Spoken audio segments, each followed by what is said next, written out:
నాగర్ కర్నూలు జిల్లాలో double bedroom ఇళ్ల ఆందోళనకు పూనుకున్న బీజేపీ నేతలను పోలీసులు అరెస్ట్ చేశారు. డబుల్ బెడ్రూమ్లో నిర్మాణం పూర్తయినప్పటికీ లబ్ధిదారులకు ఇళ్ల పంపిణీ చేయకపోవడంపై బీజేపీ నాయకులు మండిపడ్డారు. ప్రభుత్వ జాప్యంపై బీజేపీ కార్యకర్తలు ఆందోళన చేపట్టారు. విషయం తెలుసుకున్న పోలీసులు ముందుగానే వారిని అరెస్ట్ చేశారు. డబుల్ బెడ్రూమ్లో ప్రాంగణంలోకి బీజేపీ నాయకులు కార్యకర్తలు రావడంతో వారిని అరెస్ట్ చేసి పోలీస్ స్టేషన్కు తరలించారు.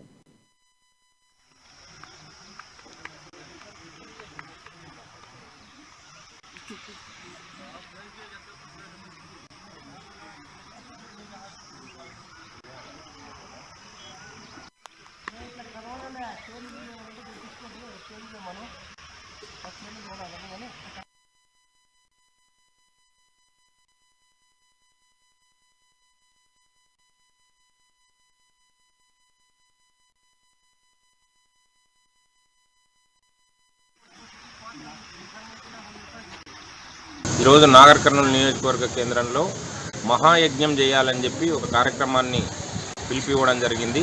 ఆ కార్యక్రమం ముఖ్య ఉద్దేశం కేసీఆర్ గారు 6వ తారీఖు రోజు నాగర్ కర్నూలుకు వస్తున్నాడు. వచ్చిన సందర్భంలో కలెక్టర్ ఆఫీస్ను ఓపెన్ చేస్తున్నాడు, ఎస్పీ ఆఫీస్ను ఓపెన్ చేస్తున్నాడు, అదేవిధంగా పార్టీ ఆఫీస్ను ఓపెన్ చేస్తున్నాడు.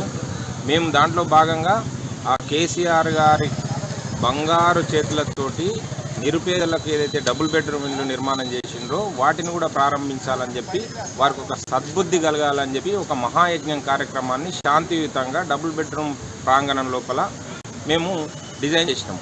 కానీ ఈ కార్యక్రమాన్ని జీర్ణించుకోలేని ఈ ప్రభుత్వ పెద్దలు, ఇక్కడ లోకల్గా ఉండే నాగర్ కర్నూలు ఎమ్మెల్యే మరి జనార్దన్ రెడ్డి గారు ప్రభుత్వం పైన పోలీసుల పైన ఒత్తిడి తెచ్చి మమ్మల్ని అక్రమంగా అరెస్ట్ చేయించి ఈ కార్యక్రమాన్ని విఘ్నం చేయడం